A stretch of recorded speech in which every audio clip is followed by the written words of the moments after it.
इमाम सफूरी रहमतुल्लाह अलैह ने बड़ी कमाल की बात लिखी है।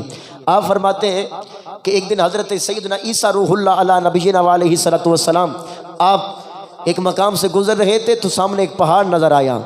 पहाड़ को जो देखा तो पहाड़ नूरानी था, चमक दमक थी उस पहाड़ के अंदर। चमकते पहाड़ को ईसा अलैहिस्सलाम ने देखा, फरमाया ऐ पहाड़, ये तेरी चमक कैसे है? तू तो पत्थर का पहाड़ है, तेरे अंदर ये चमक कैसे आई? तो पहाड़ ने जवाब दिया कि आप तो जानते हैं जिसको भी जो चमक मिली है किसी अल्लाह वाले के दर से मिली है, किसी अल्लाह वाले की बरकत से मिली है। मुझे भी ये चमक मेरी अपनी नहीं है, मेरे अंदर कोई अल्लाह का बंदा मसरूफ़ इबादत है, ये उसकी इबादत का नूर है, मुझे उस अल्लाह के बंदे ने चमकाया है। मालूम हुआ अल्लाह के ख़ास बंदे भी चमका देते हैं। तो फिर आइए बरेली शरीफ के गैरतमंद सुल्तान आला हज़रत इमाम मोहम्मद रज़ा की बोली में हम भी चमकने की दुआ कर न लें।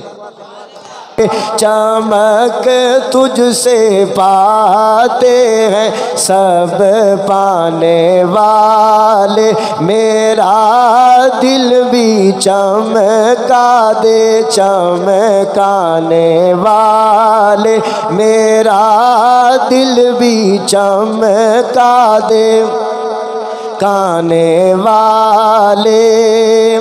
बरसता नहीं देख कर अब्रे रहमत, बरसता नहीं देख कर अब्रे रहमत, बदों पर भी बरसा दे बरसाने वाले, बदों पर भी बरसा दे बरसाने वाले। चमक तुझसे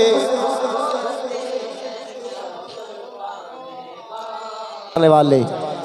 तो उस पहाड़ ने भी आवाज़ दी, ऐ ईसा रूह अल्लाह, ए अल्लाह के प्यारे नबी, मेरे अंदर ये जो चमक है मेरी अपनी नहीं है, पहाड़ में छुपा हुआ एक बंदा है जो अल्लाह की इबादत कर रहा है, ये उसकी इबादत का नूर है, उसकी बरकत से मैं चमक रहा हूँ। तो ये उसकी बरक़ात हैं जो मुझे चमकाए हुए हैं। तो अल्लाह तबारक व तआला के प्यारे नबी हज़रत सैयदना ईसा रूहुल्लाह अला नबीना व अलैहि सल्लतु वस्सलाम जज़ाकुमुल्लाह, आपने अल्लाह की बारगाह में अरीज़ा पेश किया, परवरदिगार जिस बंदे की इबादत के नूर ने इस पूरे पहाड़ को चमकाया हुआ है, परवरदिगार तू तो कादिर मुतलक है, ज़रा उस बंदे को भी ज़ाहिर फरमा दे। अब हज़रत ईसा अलैहिस्सलाम की दुआ करने पर वो पहाड़ फटा। पहाड़ फटते ही एक नूरानी चेहरे वाला शख्स नमूदार हुआ। अल्लाह अकबर। हज़रत ईसा अलैहिस्सलाम की बारगाह में आकर वो शख्स कहने लगा, अल्लाह के प्यारे नबी किस तरह मुझे याद फरमाया?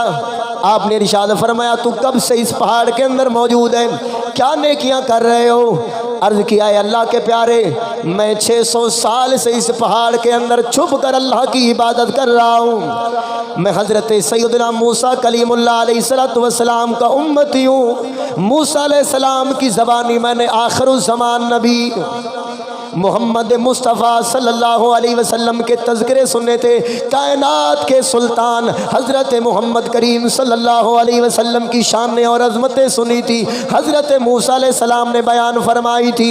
वो अज़मतें सुनकर मेरे दिल के अंदर मुस्तफ़ा की मोहब्बत घर कर गई है। मैंने खालिक़ के कुद्दूस की बारगाह में अरीज़ा पेश किया था, मौला मुझे उस वक़्त तक मौत ना देना जब तक मुस्तफ़ा का दीदार ना हो जाए। मौला मुझे ज़िंदगी अता फरमा, मैं जीता रहूं तब तक जब मुस्तफ़ा करीम दुनिया के अंदर तशरीफ़ लाए। सोने मुस्तफ़ा का चेहरा बद्दुहा भी दिखा दे, उनका उम्मती भी बना दे। अल्लाह करीम ने मेरी दुआ कबूल फरमाई है। उस वक्त से लेकर अब तक मैं इस पहाड़ के अंदर छुप कर अल्लाह करीम की इबादत कर रहा हूँ, रोज़े रख रहा हूँ, नवाफिल पढ़ रहा हूँ, अल्लाह अल्लाह कर रहा हूँ।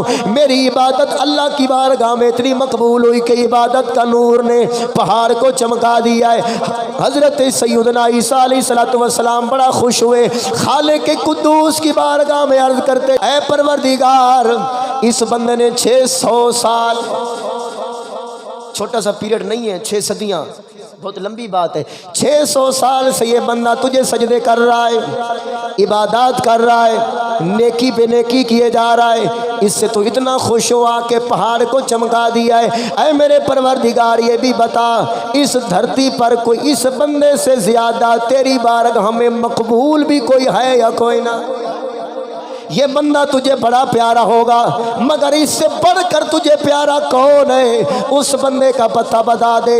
अल्लाह तबारक व तआला का जवाब सुनिएगा। दिल के कानों से रजब की आमद है, 1 या 2 दिन के बाद रजब का चांद नजर आ जाएगा। मेरे नबी पाक सल्लल्लाहु अलैहि वसल्लम के दीवानों, खालिक लम यज़ल ने फरमाया, ऐ ईसा, ऐ प्यारे नबी ईसा, ये बंदा 600 साल से इबादत कर रहा है, बड़ा प्यारा है, मगर इससे भी ज्यादा मुझे वो अजीज होगा, उम्मती हो मुस्तफ़ा का, महीना हो रजबुल मुरज्जब का, वो 1 रोजा रख ले। जो रजब के पाक महीने के अंदर 1 रोजा रख लेगा, फरमाया वो बंदा इस बंदे से ज्यादा मुझे अजीज है।